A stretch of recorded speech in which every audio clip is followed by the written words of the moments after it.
సుమన్ టీవీలో మీ personal and business promotions కోసం కింది నెంబర్కి కాంటాక్ట్ చేయండి.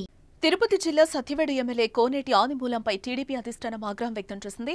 ఎమ్మెల్యేపై టీడీపీ మహిళా కార్యకర్త చేసిన ఆరోపణలను సీరియస్ గానే తీసుకున్న పార్టీ చర్యలు తీసుకుంది. ఆదిమూలంను పార్టీ నుంచి సస్పెండ్ చేస్తూ అధ్యక్షుడు పల్ల శ్రీనివాసరావు ప్రకటన విడుదల చేశారు. తిరుపతిలోని హోటల్ రూమ్ కి పిలిపించి లైంగికంగా లొంగ తీసుకున్నారని, చాలా మంది మహిళలను ఎమ్మెల్యే వేధిస్తున్నారని టీడీపీకి చెందిన మహిళా కార్యకర్తే సంచలన ఆరోపణలు చేసింది. జూలై 6న తిరుపతిలోని భీమాస్ పారడైజ్ హోటల్ కు వెళ్లానని బాధితురాలు తెలిపింది. రూమ్ నెంబర్ 109లో సాయంత్రం 4 గంటలకు ఆదిమూలం తనపై అఘాయిత్యం చేశాడని, మళ్లీ 17న మరోమారు అదే హోటల్ రూమ్ లో మధ్యాహ్నం 3 గంటలకు అఘాయిత్యం చేశాడని మీడియాకు తెలిపింది. ప్రైవేట్ హోటల్లో ఆయనతో ఏకాంతంగా గడుపుతున్న వీడియోలను విడుదల చేసింది. తప్పనిసరి పరిస్థితుల్లో తానే వాటిని పెన్ కెమెరాలు రికార్డ్ చేశానని చెప్పుకొచ్చింది. తెలుగుదేశం పార్టీలో ఇలాంటి ఎమ్మెల్యేలు ఉండొద్దని బాధిత మహిళ ముఖ్యమంత్రి చంద్రబాబుకు లేఖ రాశారు. అయితే ఆ వీడియోతో తనకు సంబంధం లేదని అంటున్నారు. ఎలా వచ్చిందో తెలియదని చెప్పారు. అనంతరం ఎమ్మెల్యే అజ్ఞాతంలోకి వెళ్లిపోయారు.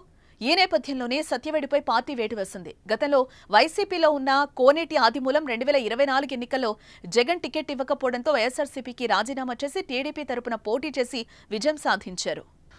అయ్యా బాబుగారు, నేనేదో తెలుగుదేశం పార్టీని కించపరచాలని చెప్పి నేను ఇక్కడికి రాలేదు.